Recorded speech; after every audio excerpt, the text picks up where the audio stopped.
All right, this video, I'm trying my best to hurry up. This video is about God's will. Now, think about the words that come out of your mouth, the thoughts you have. Think about what's in your heart. So, when adversity comes your way, what do? And what would I say? This is about God's will. Yeah, if you think about the things in your mouth, the things that you say or think or do or whatever, is that God's will or is it your will? Now, if it's something good, that's the Lord's will. But if it's something bad, then that's not his will. So what we got to do is, if you want to live and do his will, because our will is, we already messed our free will up. So we might as well just do the will of the Lord. It would be so much better off. It would be greater. It's more than better. It'd be greater. So the things that you say and do, is it something that Jesus would say or do? And what's in your heart? Is it something that Jesus would have in his heart?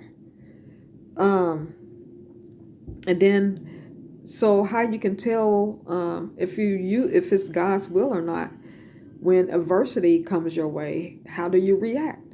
Say, for instance, somebody come and do something to get on your nerves. I'm just going to say get on your nerves. Do you respond by walking away? Do you respond by throwing angry words at that person? Or do you say kind words? So it all depends on the things that you're thinking about, because somebody, you could be smiling on the outside, but you could be thinking something in your mind, that's not good. So if you want to follow and know God's will, you got to think about your thoughts, your action, and your words, because that right there will show you who will it is. So if it's not the will of the Lord, because like I said, our will is messed up, so you might have the enemy's will, so you got to think about all of these things before you before you do anything. And then also, if we are supposed to be representing God,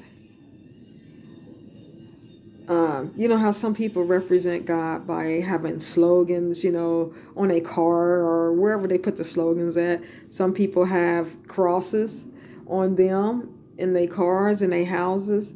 Some people even worship statues, in the form of that, of Jesus or cross or something like that. Some people have tattoos or writings on their body to represent, God. But uh, are you are we speaking, thinking, and acting like God ambassadors, or is it just for show? Because a lot of because I see, again, people, none of us is perfect, but sometimes people would try to impress other people. I'm not saying everybody, but sometimes people would try to impress other people and say, yeah, I'm this and that. But if you're not doing what you're supposed to do, if you're not speaking how you're supposed to speak, and if you're not thinking how you're supposed to be thinking, or whatever you have in your heart, if it's not pure like it's supposed to be, how can you go around with these slogans and say that you're that, or that's what you represent? Because again, the kids see everything and we have to teach them. So just imagine you have a tattoo on you and it has religious meaning to it, and the kids see that on there, see it on you, and they might ask you, oh, what is that? Oh, okay, I got a tattoo, and this such and such verse in the Bible, or this is a picture of a cross, that Jesus died on. It could be anything, and you tell that to the kid, but then they seeing you fighting or shooting or doing drugs or whatever the case is. They see you doing this stuff, so then they're gonna link that to that. They're gonna say, oh, okay, so this person likes Jesus, but they doing this and that. So this is the way to act if you like Jesus. So we have to remember who's watching us, that we have people in the world that's watching us, our every move.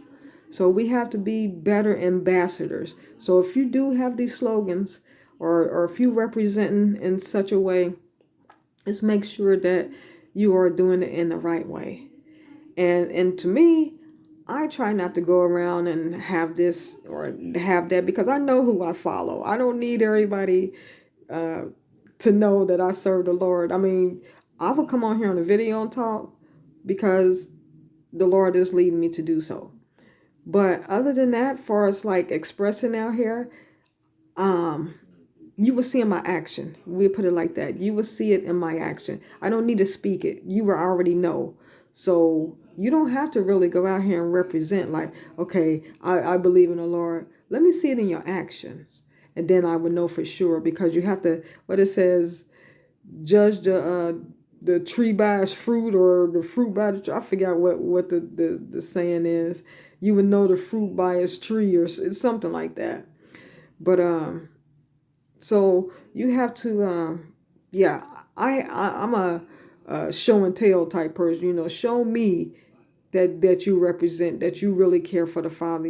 Because what I see in your words and your deeds and your actions and stuff, it doesn't show.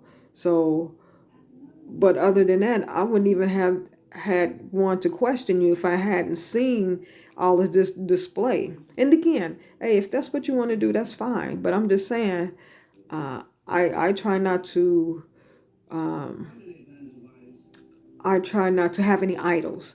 I'm not. That's just me saying this stuff is idols. But the Lord the Lord probably will love whatever you're doing, but you just have to be a better representation of it. If you want somebody else to learn from you, to learn really